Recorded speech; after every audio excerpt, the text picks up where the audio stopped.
Assalamualaikum warahmatullahi wabarakatuh. Selamat pagi adik-adik penggalang ramu. Gimana kabarnya hari ini? Kak Salsa harap semuanya dalam keadaan sehat walafiat ya. Alhamdulillah hari ini kita bisa bersama-sama melaksanakan latihan pramuka daring. Hari ini kita akan menempuh SKU Penggalang Ramu nomor 22. Tentang apa, hayo? Ya, tentang penjernihan air secara sederhana. Adik-adik, di rumahnya apakah ada yang airnya sangat keruh? Nah, sekarang setelah belajar, adik-adik bisa menjernihkan air di rumah, ya, menggunakan alat yang sederhana saja. Artinya bagaimana sih, Kak? Kalau sederhana itu sederhana artinya kita dapat melaksanakannya dengan mudah dan bahan-bahan yang dibutuhkan juga mudah dicari ya adik-adik. Nah, air itu merupakan bahan yang sangat kita butuhkan untuk hidup. Contohnya apa adik-adik? Ya, yang paling sederhana, mandi, makan, masak, minum. Ya, itu semuanya membutuhkan air ya adik-adik. Nah, oleh karena itu kita harus menjaga kebersihan air di sekitar rumah kita. Gimana sih untuk menjernihkan air di sekitar rumah kita dengan cara yang sederhana? Mari kita pelajari bersama-sama. Saksikan video berikut.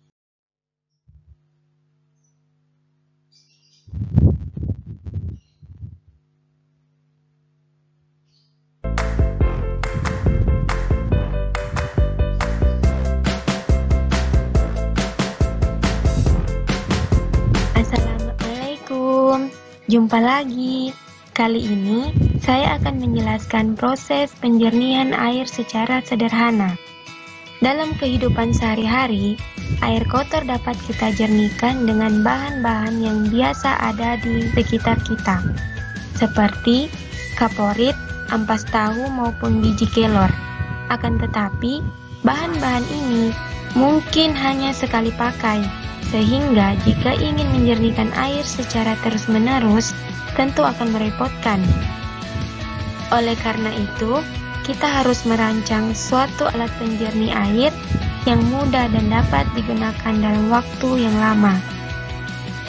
Adapun alat dan bahan yang kita perlukan adalah sebagai berikut. Yang pertama, wadah penjernih air. Kita bisa gunakan galon air minum. Yang kedua, kaporit, yang ketiga kerikil, yang keempat pasir, yang kelima ijuk, dan yang keenam arang. Bahan-bahan penjernih ini berfungsi untuk mengikat unsur-unsur yang mempengaruhi kejernihan air. Selanjutnya, alat dan bahan ini akan kita rangkai menjadi alat penjernih air sederhana. Perhatikan rangkaian bahan berikut ini. Pertama, siapkan wadahnya. Kedua, tempatkan ijuk di dasar wadah. Ketiga, di atas ijuk tersebut kita tempatkan arang. Selanjutnya yang keempat, letakkan lagi tumpukan ijuk di atas arang. Perhatikan gambar di samping. Lalu setelah itu, kita letakkan pasir dan di atas pasir kita letakkan kerikil. Dan yang terakhir dapat kita gunakan kaporit.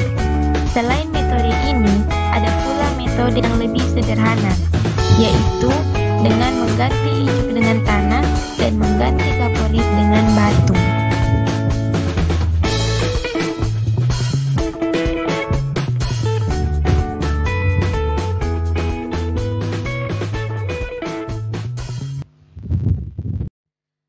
Nah, itu tadi penjelasan mengenai cara menjernihkan air secara sederhana. Apa saja yuk bahan-bahannya tadi? Ada ijuk, ada arang, ada pasir, dan kerikil. Atau kita bisa tambahkan kaporit. Tapi tidak perlu ya adik-adik, karena kaporit itu juga sulit untuk kalian cari di sekitar kalian, betul? Nah, tadi yang pertama adalah ijuk. Ijuk ini fungsinya untuk menyaring kotoran-kotoran yang halus adik-adik. Kemudian ada arang. Arang ini untuk menghilangkan bau. Kemudian ada pasir. Pasir ini juga menyaring kotoran-kotoran halus yang lolos dari kerikil di atasnya ya. Kemudian kerikil ini untuk menyaring kotoran-kotoran yang kasar. Jadi, waktu kalian menuangkan air kotor ke dalam botol yang bawahnya sudah dilubangi tadi, pasti airnya yang pertama akan melewati kerikil. Jadi, kotoran-kotoran yang besar, yang kasar itu akan disaring oleh kerikil. Kemudian air akan melalui pasir.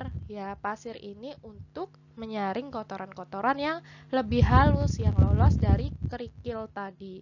Kemudian air akan melewati ijuk ya. Ijuk ini juga menyaring kotoran-kotoran yang lebih halus lagi. Kemudian melalui arang.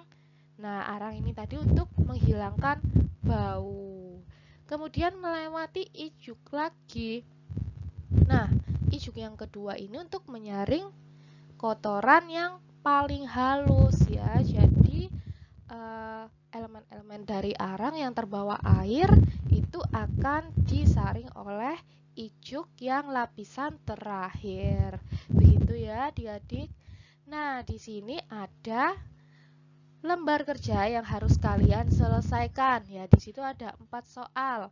Adik-adik, kalian buka di pertemuan ke-12 yaitu itu salah ketik. Jadi, kalian cari yang mengenai penjernihan air. Begitu saja. Nah, itu tadi penjelasan dari Kak Salsa mengenai penjernihan air dan tugas yang harus kalian selesaikan pada pertemuan ke-12 ini. Sampai ketemu lagi di pertemuan selanjutnya. Sampai jumpa lagi, tetap jaga kesehatan dan tetap semangat. Wassalamualaikum warahmatullahi wabarakatuh. Salam Pramuka.